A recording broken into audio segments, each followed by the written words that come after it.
자, 사실은 이제 원식이는 은혜를 모르는 인간입니다. 신봉자요? 네, 신봉자는. 왜? 왜냐면 이제 용현이는 오랫동안 연결고리가 있기는 한데 원식이는 약간 그 스카우트 받은 느낌이에요. 그러니까 극우 유튜버 활동을 열심히 하다가 눈에 띈 거지. 봉자 대 봉자 하다가 그래서 제가 보기에 얘는 무조건 정광훈이하고 김건희 픽입니다.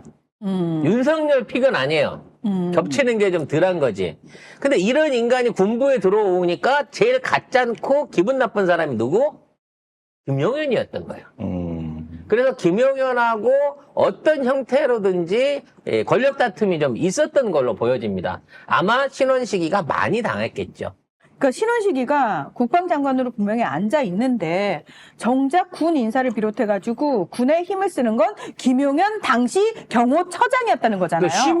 심지어 군내 모든 정보가 다? 김용현한테 가니까 그렇지. 나한테는 얘기도 안 해줘. 근데 이것들이 김용현한테 직접 보고해. 그러니까 이 정보사 체계를 비롯한 군 내부 체계를 바꾸려고 신봉자가 나름대로 수작을 부리다가 바로 잘린 거예요, 결과적으로. 근데 그 시기가 어디하고 절묘하게 맞았지냐면 작년 3월달 총선 직전에 총선에서 자신이 없는 윤석열이 계엄해버릴까? 라고 이 카드를 꺼낼 때 실질적으로 그 당시 국방장관으로서 군대를 통솔하면서 계엄에 적극적으로 뭔가 참여를 해줘야 될 원식이가 안 돼요. 하다가 잘못되면 나 사형당해. 왜? 얘는 직업군인 천상 군인으로서의 마인드가 부족했기 때문에 안 돼요라고 뜯어말렸다는 거죠. 아는 거지. 자, 내란 수계는 군 형법상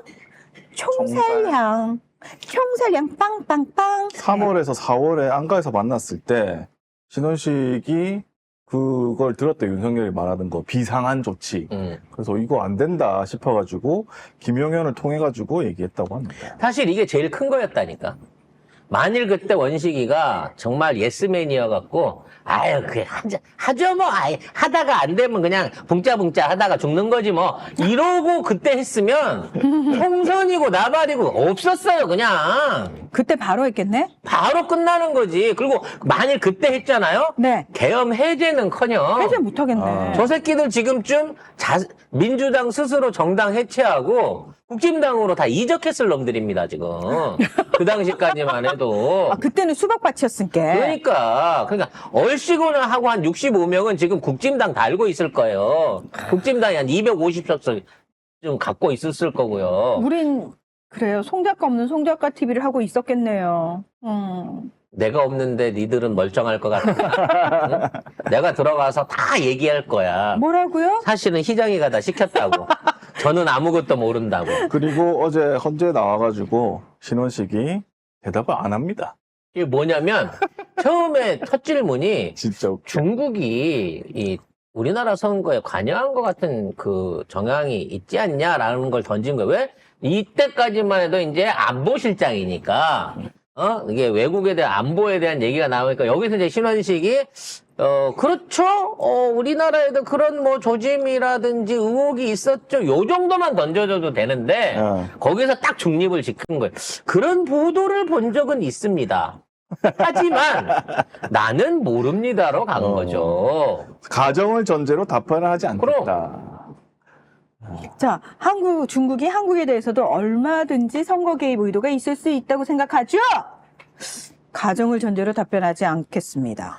국내에 있는 미디어들, 이른바 진보 언론을 비롯한 뭐 여러 가지 유튜버나 뭐 진보 방송들을 얘기한 거죠. 중국 기업이 국내 미디어에 투자를 하거나 또는 그거와 관련된 조짐이 있었습니까? 확인한 적 없는데요. 없습니다. 네. 그래서 중국이 개입을 해갖고 정보나 인터넷 전쟁, 해킹을 통한 하이브리드 전쟁을 일으킬 염려는 없습니까? 단정적으로 얘기할 수 없습니다. 단정적으로 평가하기엔 정보가 부족하다. 사실은 이게 주어가 바뀌었어요. 원래 이거 하이브리드는 북한이라고 지금 해야 되는데 했거든. 북한이 일단 실패. 왜냐면 북한은 못하는 게 없으니까. 그렇죠. 어?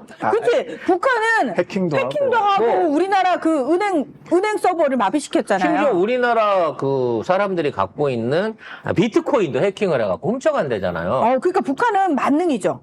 그래서 북한은 사실상 미국을 필두로 해서 전 세계 IT 최강국인 한국에 있는 서버와 모든 홈페이지, 심지어 청와대와 원자력 발전소, 국방부까지 전부 다 들락날락 할 수 있는 해킹 능력을 가진 그런 북한이란 말이야. 그런데 북한이 우리를 냅두고 있다고?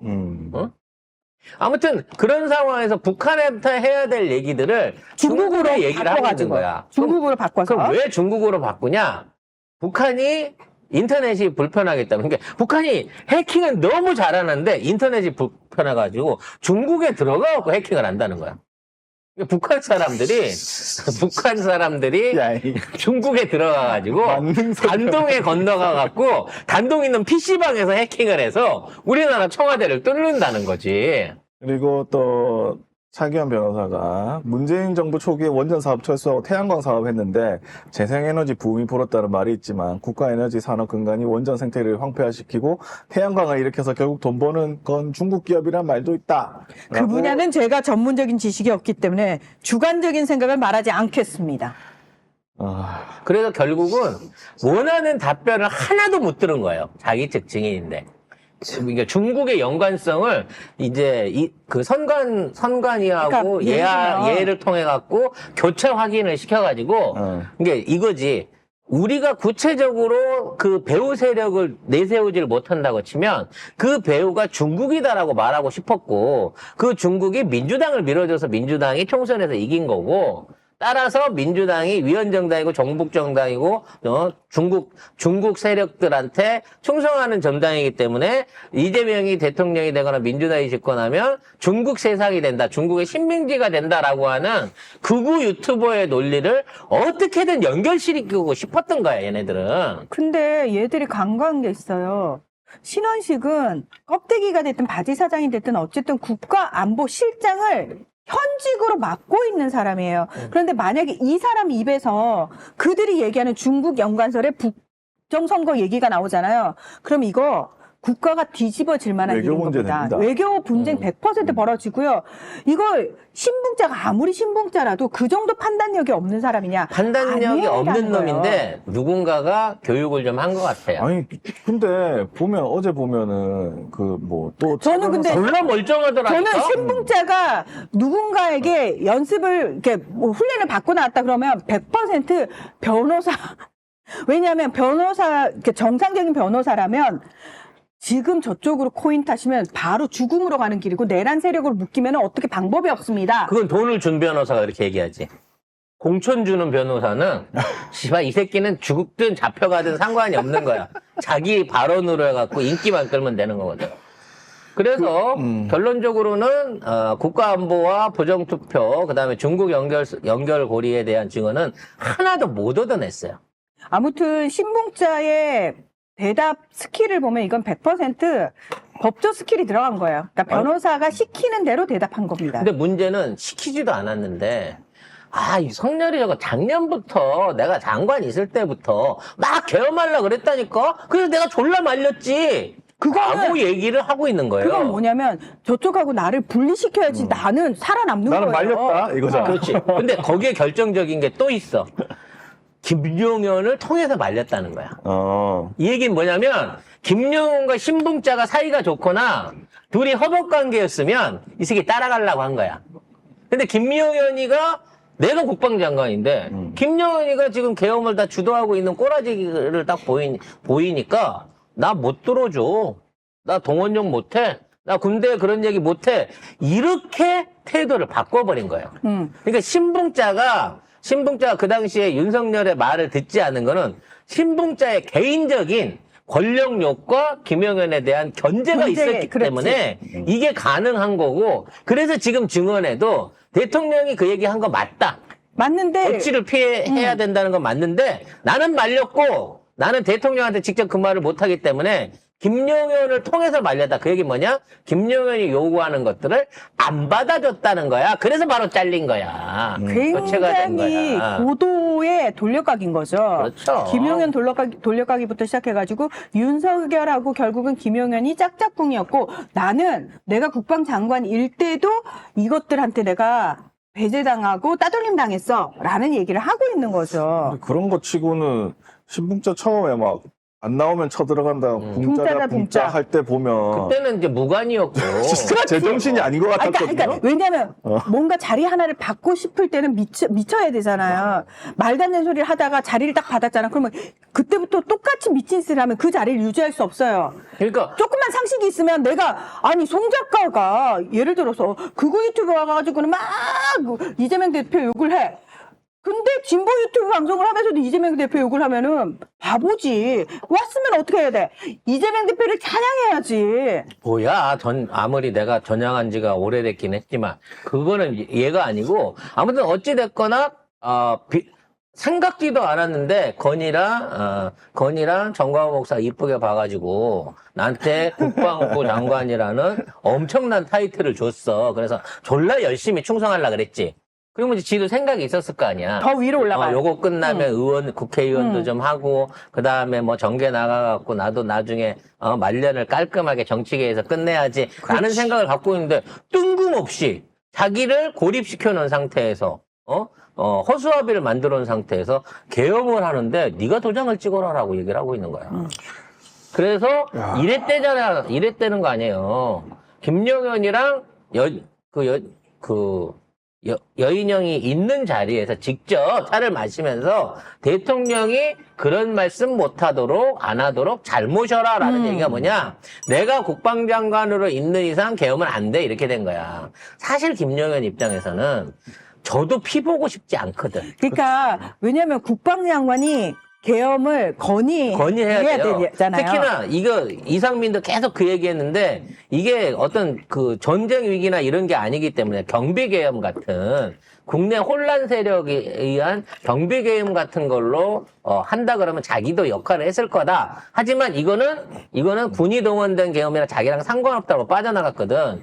따라서 만일 이 계엄을 김용현이 하라는 얘기는 만일에 했다가 성공해도 김용현이 공이고 실패하면 내 책임인 거야. 자기가 뒤집어 쓰는 거죠. 그러니까 하겠냐고. 내란숙의 총사령. 내가 지금 구인 구직하러 온 사람한테 목숨을 걸어라. 심지어 죽을 확률이 90%인데 목숨을 걸어라고 말하는 거는 그 월급쟁이한테 너무한 거 아니오?